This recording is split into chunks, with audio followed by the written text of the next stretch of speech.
How many remember, if we look at our world through the eyes of a mouse, what did we talk about on Wednesday? We lose our what? It's always dangerous when a speaker does what I just did, because it's basically saying you just failed miserably as a communicator. But anybody remember? All right, yes. Yeah, great. You lose your moral compass. And that is so true. You know, that mouse is still in the house. He's still here today. I love Dr. Seuss. I just wish I could preach a sermon in that kind of rhyme. Wouldn't that be a blast? Maybe I ought to try that someday. And I do not like green eggs and ham. I do not like them I'll have to figure that out. I don't know. Is Dr. Smith here? Can I figure out which sermon model that would fit in? That would be a lot of fun. When life is no bigger than my little world, when life is no bigger than this chapel, there are logical conclusions that can be drawn from such faulty thinking. We pointed out, and Chandler got it right, we lose our moral compass. A rich man decided to give his mother a birthday present that would outshine all of the rest. And he read about a bird that had a vocabulary of 4,000 words. That's bigger than yours. It could speak numerous languages. It could sing 3 operatic arias. He immediately bought the bird for $50,000 and had it express shipped to his mother. The next day he phoned his mom, excited to see what she thought of this precious $50,000 bird. "What did you think, Mom?" She said, "Oh, it was delicious." Isn't that awful? When our world is no bigger than this building, we lose our intended purpose. That canary wasn't meant to be on a platter. It was meant to be in a cage, to sing and to talk. The following conversation occurred between another canary and a lark that sat on the windowsill talking to it one day. The lark looked at the canary and said, "What's your purpose in life?" "My purpose," the canary said, "is to eat seeds." The lark said, "What for?" "So I can be strong." "What for?" "So I can sing." "What for?" asked the lark again. "Because when I sing, they give me more seeds." He's a wise bird. "So," the lark says, "so you eat in order to be strong, so you can sing, so you can get more seeds to eat?" That's it. That's my purpose in life. That's why I exist. The lark then says, "But if you'll leave that cage, I'll help you find a far greater purpose for life. But you've got to leave the cage." Some, I believe, here this morning, if you're going to find God's purpose and God's plan for your life, you're going to have to get out of the chapel.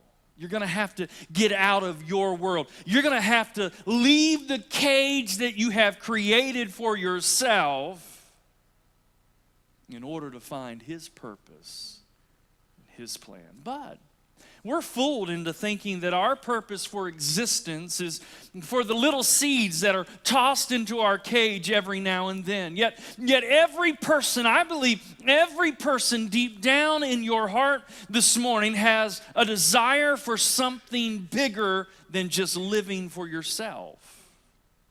Now, some search for purpose in their career. They say, my purpose in life is to be a doctor. Well, and that's a fine occupation, but it's really not a justification for existence. And what happens when we allow our occupation, what happens when we allow our identity to be tied to whatever we do, we become human doings rather than human beings. That's what Willard says. But we have found it, right? We found happiness. I'm the president of a Bible college. I'm the academic dean. I've gotten a PhD. I've achieved all of these measures of success, and so I'm happy, right? No, you're not. Ralph Barton, one of the top cartoonists in our nation, left a note pinned to his pillow before taking his own life. The note read, and I quote, "I've had few difficulties, many friends, great successes. I've gone from wife to wife, from house to house. I've visited all the great countries of the world, but I am fed up with inventing devices to just fill up 24 hours a day, every day." According to the world, he had it all. But according to himself, they were just devices to fill time. We shake our head, don't we? How could he be so dissatisfied when he had so much stuff? Well, let's take a step into your world this morning. Perhaps you find happiness, or you find your purpose in what you have. You say, "Look at my car." Oh, I've heard you rev the engines. I've seen you drive. I've seen you wash them. You find meaning in your clothes. Some of you would never do what Jim Harbaugh does. You know, he's a coach of an NFL team. His wife says that she hates it when he goes on the road to play a football game because she knows that he's going to return with about 5 pairs of khaki pants that he bought at the local Walmart store. He loves Walmart khaki pants. He's a coach of an NFL team. I'm so tempted to try them. I just want to see. But some of us would never stoop to put that brand of pant on or that brand of shirt, right? Because we find our significance in our clothes. Look, I have a little logo right here. It means that I'm wearing a Brooks Brothers shirt, or I have a Vineyard Vine sweatshirt on. It doesn't matter that it's old and tattered, but I'm wearing it. Look at me. I'm finding my meaning and my significance in my stuff.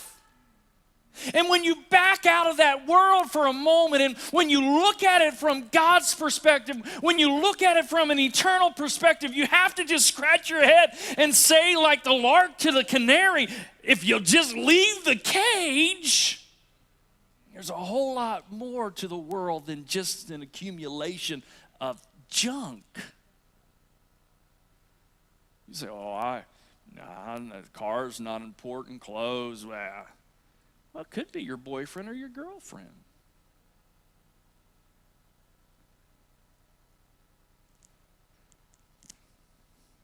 Look at her. Man, isn't she great? Isn't she pretty? You may not say this to your friends, but man, she's prettier than your girlfriend. Or he has bigger guns than your boyfriend. Whatever that is, right? And we don't say that.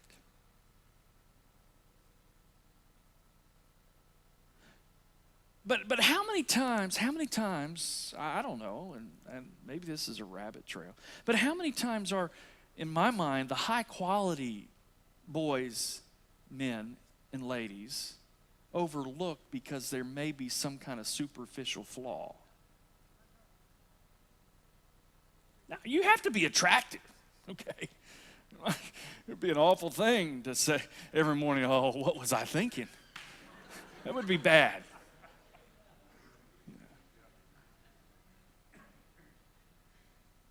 But what are they? Trophies that we hang on a wall like we hang a big buck? Or do we want somebody who has some significance and depth and meaning to them? Oh, that, you say that's a rabbit trail. Yeah.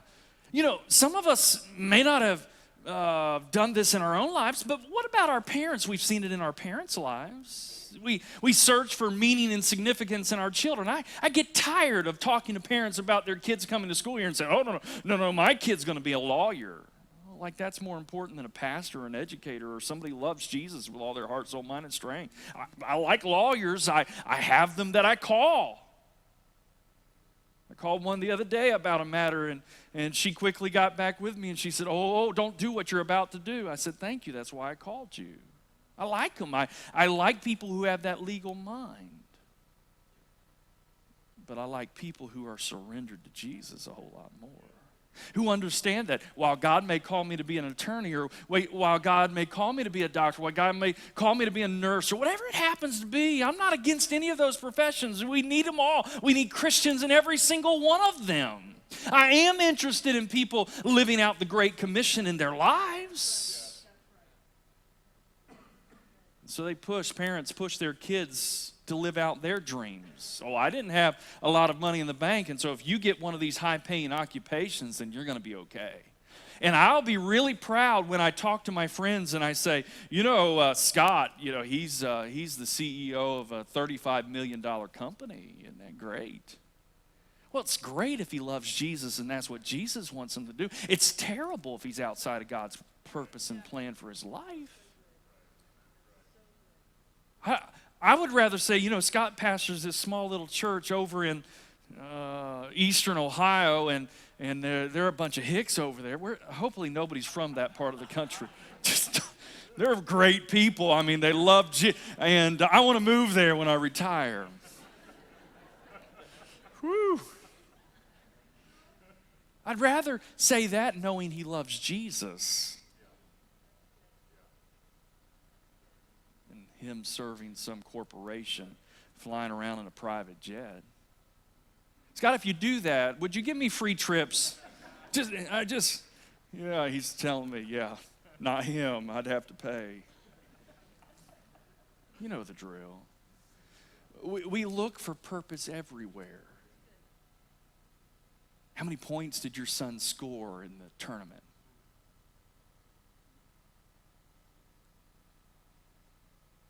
What did you think about that movie?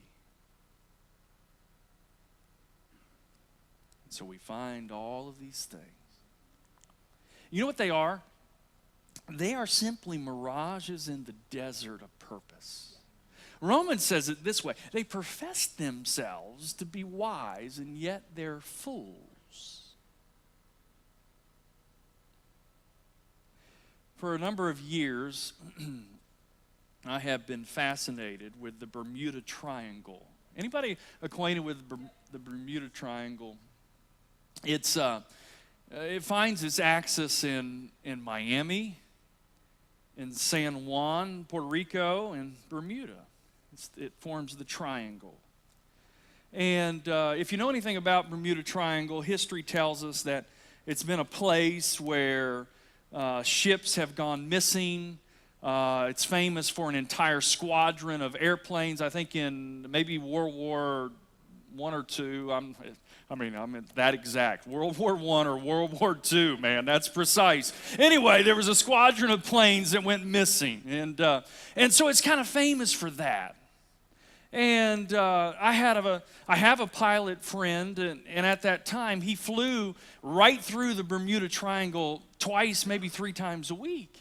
And one day I got him aside and I said, Harold, I've been reading about the Bermuda Triangle. I'm fascinated by it. And don't you know about all those ships and all of those planes and all of those things that happen? People are missing. He said, that's just a joke.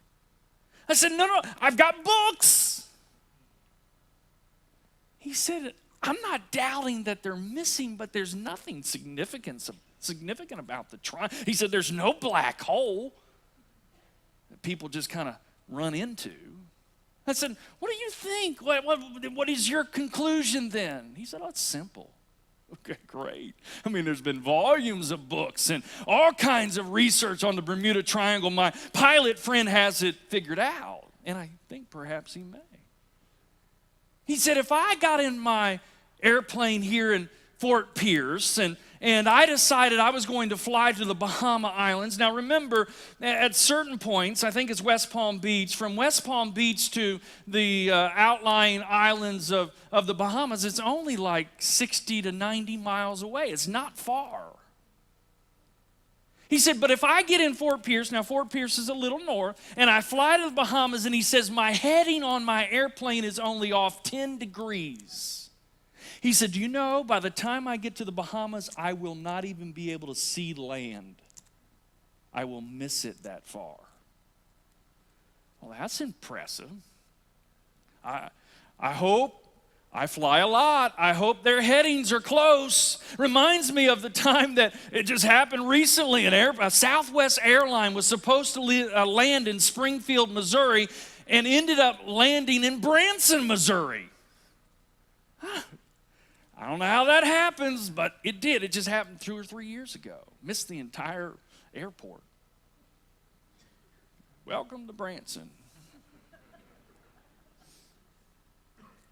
He said, so what happens is their technology, when these planes and ships go missing, their technology is faulty, and they get their heading off just a little bit, and all of a sudden your fuel gauge is low, and you start having to find a place to land, right? When you're in an airplane and your fuel gauge is low, you just can't pull off to the side of the road. You've got a problem. You've got to land. And he said what happens is they start looking. And he said on a sunny day, if there's a cloud, the cloud is going to reflect on the ocean. I've seen this. I've been in the airplane and seen it. And it looks exactly like land. And he said, so the pilot says, oh, there's land over here. And so he flies over there only to find it's just a mirage. And so that's not land. And so he flies over here, another cloud. And so they spend the rest of their fuel tank chasing reflections of clouds on the ocean. There's nothing mysterious about the Bermuda Triangle. It's just simply people chasing mirages until they're out of fuel.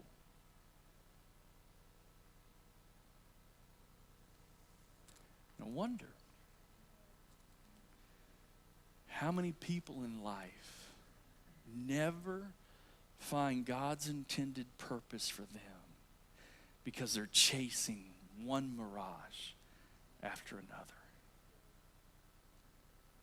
I had a person in my office yesterday trying to find God's purpose and plan. I know that individual's family well.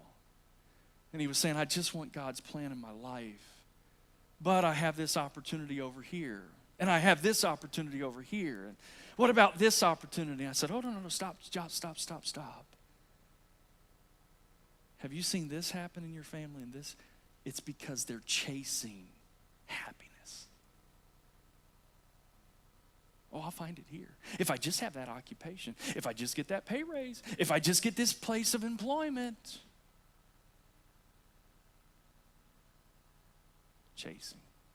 Chasing clouds that appear on the ocean.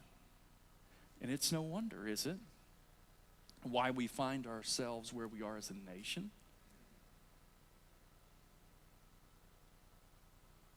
Politically, I don't care what party you're a part of.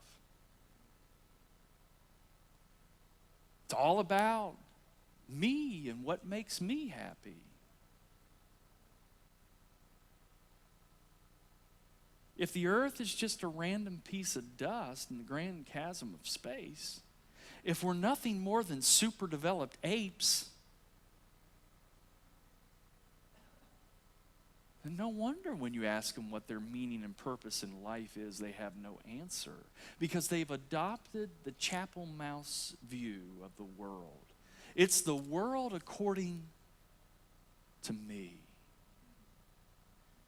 In 1985, explorer Robert Ballard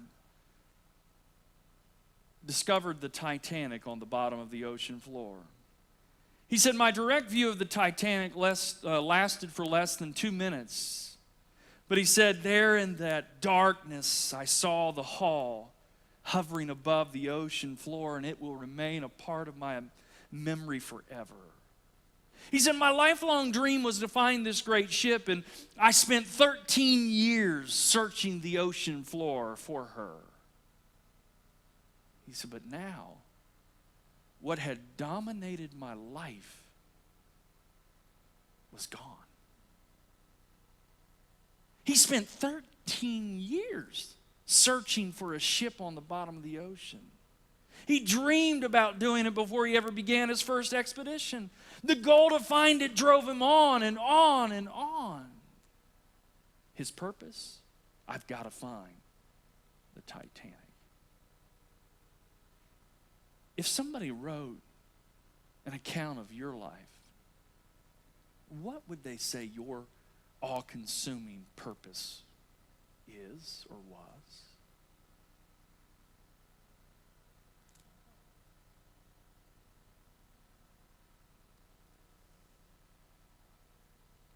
What is your purpose? What are you living for? I'm not talking about the purposes of this world of getting new things, cars, stereos, computers, whatever it happens to be. We have garages full of stuff. Your rooms are full of stuff. And yet many lack the single purpose for living. Without that purpose, we just drift along like a stick in a swollen river. Think about people you know. Stop. Think about people you know. And once they achieve certain status in life, they're not happy. They want this new thing, but they're not happy. And their life is consumed with the desire to accumulate gadgets and gizmos. And that's all they have. Read a story about processionary caterpillars. You know, developing sermons will make you read all kinds of odd things. This is one of them. These processionary caterpillars feed on pine needles. And they move through trees in a long procession, one in front of the other. They just kind of tuck their head in the tail of the one in front of them, and they just follow in a big long line.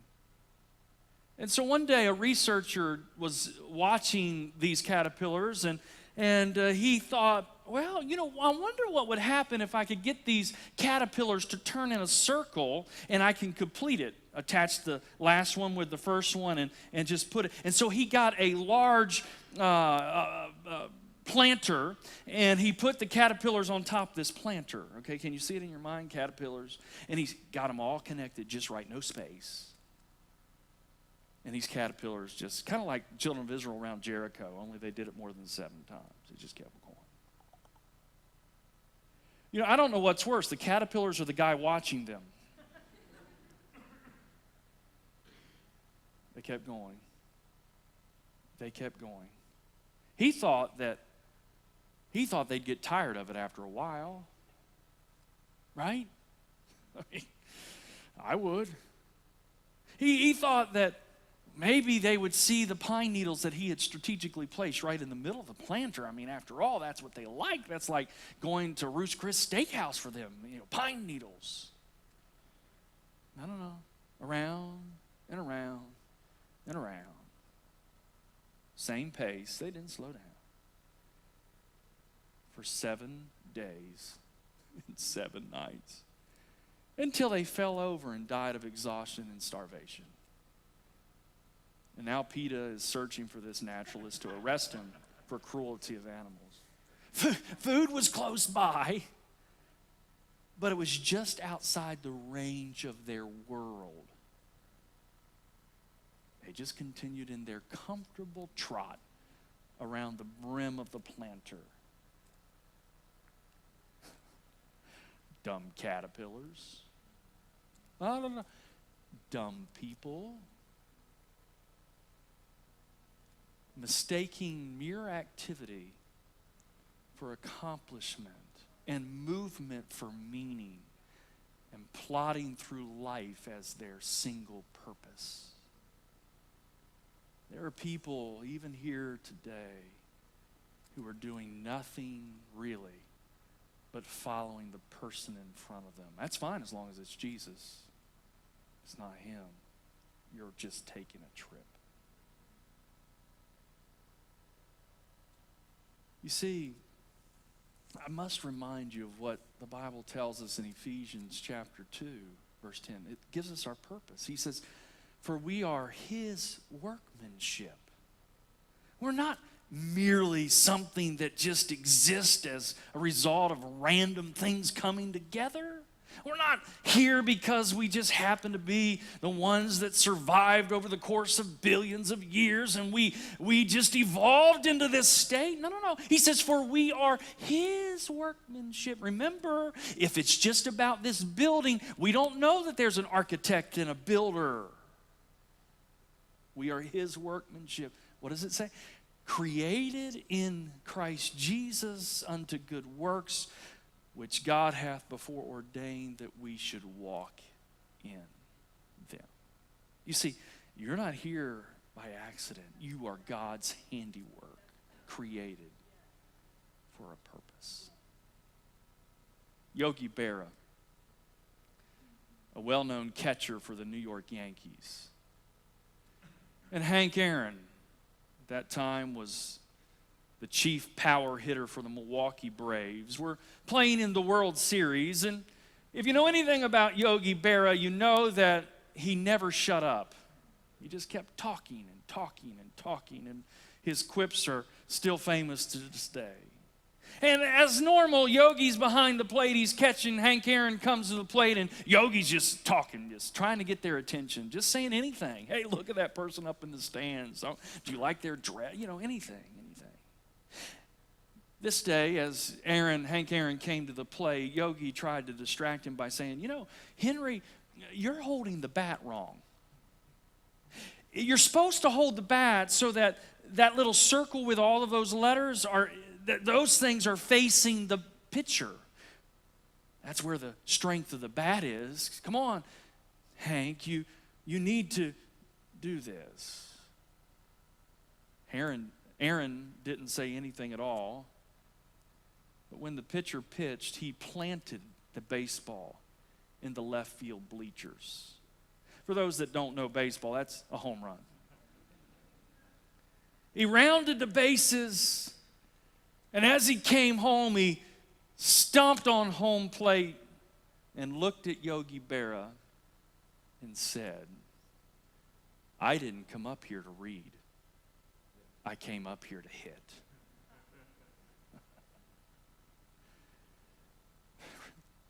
You didn't come here just to exist. We didn't show up in the timeline of this earth to go through motions. We didn't come here to just pass time. We came here to fulfill God's intended purpose for our lives, to show forth the praises of him who hath called us out of darkness into his marvelous light. You see, friends, it's in Christ. It's not in your career. It's not in your achievements. It's not in your friends. It's in Christ that we find purpose for living. It's in Christ we find meaning. It's in Christ we find happiness. But if you view this world as our little church mouse with his family, you miss it all. You miss it all. Jesus really put it right down where I live and where you live when he said, what shall it profit a man? What shall it profit a lady if they gain the whole world and yet lose their soul? What was Jesus saying? He was saying you were created for more than just the accumulation of the trinkets of this world. Today, as we're standing together, We're glad you joined us. God's Bible School and College prepares students for lives of ministry wherever God calls them. This content is possible because of the generous support of friends like you. To support GBSC, visit giving.gbs.edu. Thank you.